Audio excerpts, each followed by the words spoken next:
Aproveitando esse ensejo, atualmente estava lendo um paper bem publicado, não me recordo agora a revista, mas era uma revista de um bom fator de impacto, e ele estava falando sobre o treinamento de core, treinamento funcional, essas. Uhum. E ele faz uma crítica ao treinamento de core como ele é conhecido hoje, que é o treinamento da prancha, o treinamento de rotação de tronco, e ele faz uma citação, ele fala, olha, não sei quem disse que treinamento de prancha é importante para o cara que corre, né? Como se aí ele fala assim, olha, e tem até um estudo paralelo a isso com ciclistas, mostrando que o ciclista que treinou o treino de força tradicional, Aham. agachamento, hip thrust, teve melhora do desempenho no ciclismo do que aquele que treinou a prancha e os Sim. outros mais clássicos ou Aham. contemporâneos de core. E aí ele fala, olha, não tem evidência que suporte o cara ter que fazer prancha para correr. E aí ele fala assim, ó, se não tem evidência que suporte, eu não posso generalizar dizendo que não é importante fazer prancha, né? A prancha não é o mais importante para correr, eu também não posso, se eu não posso generalizar dizendo que a prancha não serve para nada, eu também não Aham. posso generalizar dizendo que ela serve. Serve.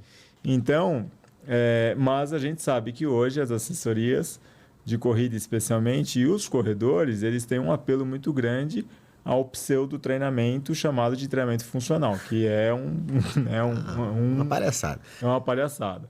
Existe um treinamento funcional que, por exemplo, vindo da palavra, é um exemplo bem clássico, é o seguinte: você sentar e levantar é um treinamento funcional. Você está trabalhando a função de sentar e levantar. Entende? Então, da palavra treinamento funcional, um agachamento é um treino funcional. Um desenvolvimento para, por exemplo, alguém que tem que ficar pegando coisa e botando coisa numa prateleira é um treino funcional. Né? É que E a corrida é a funcional. corrida é funcional Pra quem- também. Mais Exato. funcional que a Exato. marcha não tem. Pois é, né? Verdade. Bom ponto. Você tem um bom ponto aí. Mas assim, uma das coisas que você falou aí que eu queria pontuar, que também serve para pliometria, que aí vamos botar o core aí também, né?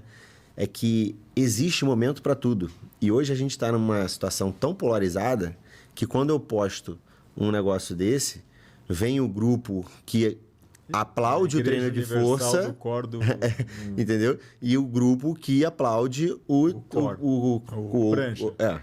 Eu não estou falando que o core não é importante. Inclusive, para mim, eu gosto de prescrever. Mas existe um momento específico para eu prescrever isso, né? E aí eu posso até falar um pouquinho a respeito disso, se você quiser. Mas assim, ao longo de um período, ao longo de um ciclo de corrida, o treino de força desse corredor, ele precisa se modificar. E eu não estou falando que ele precisa se modificar mudando o exercício, não, só.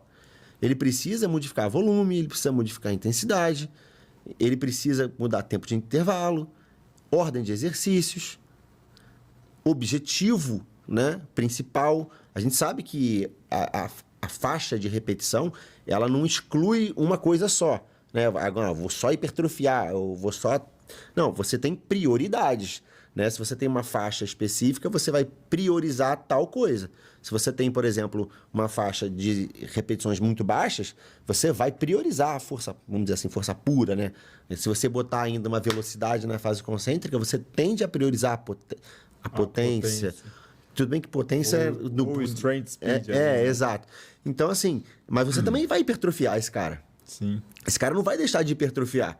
Se você só fizer, por exemplo... Cancela o sinal anabólico. É isso, porra. Então, assim, mas quando você para pensar num ciclo de corrida desse cara, ele vai ter momentos que ele vai precisar hipertrofiar mais para dar maior capacidade funcional para aquele músculo, até estrutural, na verdade, nem tanto funcional, mas assim, da estrutura, da força para esse cara e área de seção transversa, para ele ter uma capacidade daquele músculo, e vai ter uma hora que você vai precisar rotacionar esses exercícios para dar função para aquela força que você adquiriu, dar controle para aquela força que você adquiriu.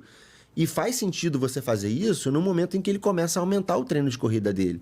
E aí, em tese, a manifestação da força, ela sairia de uma força máxima para uma resistência de força, como se fosse uma fase mais geral, ali uma força máxima, numa fase mais específica, migrando para um número mais elevado de repetições, Não, ou o contrário? o contrário.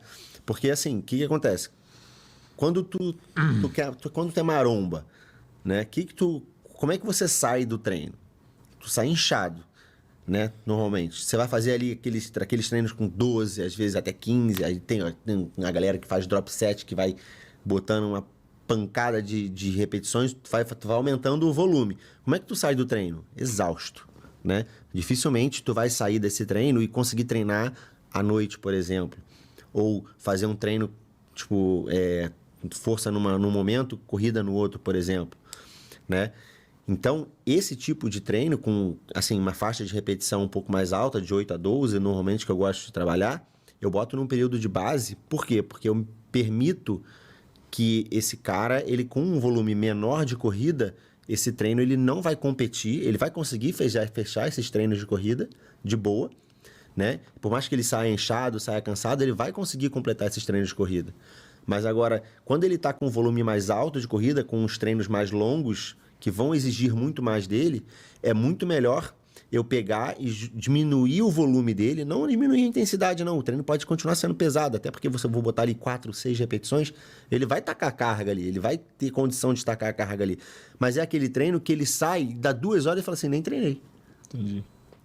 E aí, ele pode, por exemplo, botar um treino de corrida depois, ou treinar a corrida antes e depois fazer esse treino. Por quê? Porque o volume está mais baixo.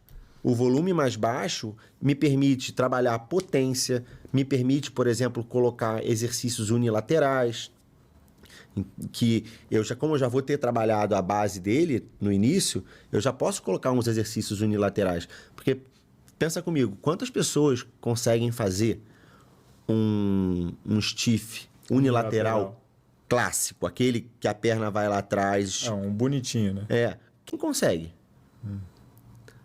Mas tu vê aos montes, pessoas falando assim, isso quando 3 metem exercícios. a aquabag. Aquela merda. Então, assim, o cara já não consegue com um negocinho, com uma caixa de fósforo, mete uma água balançando ali. Pois é, então assim... é propriocepção. Porra, então, a minha questão hoje é essa, sabe? A gente tem exemplos clássicos de que o básico funciona, mas a galera quer fazer o difícil para falar que é específico para corrida, sabe? Caraca, não é específico para corrida. Tipo, se você fazer um stiff unilateral, é óbvio que tem especificidade ali, mas um stiff bilateral também é específico para corrida. Também é, pô. Tu tá trabalhando as musculaturas que você tem que trabalhar na fase de preparação para o contato.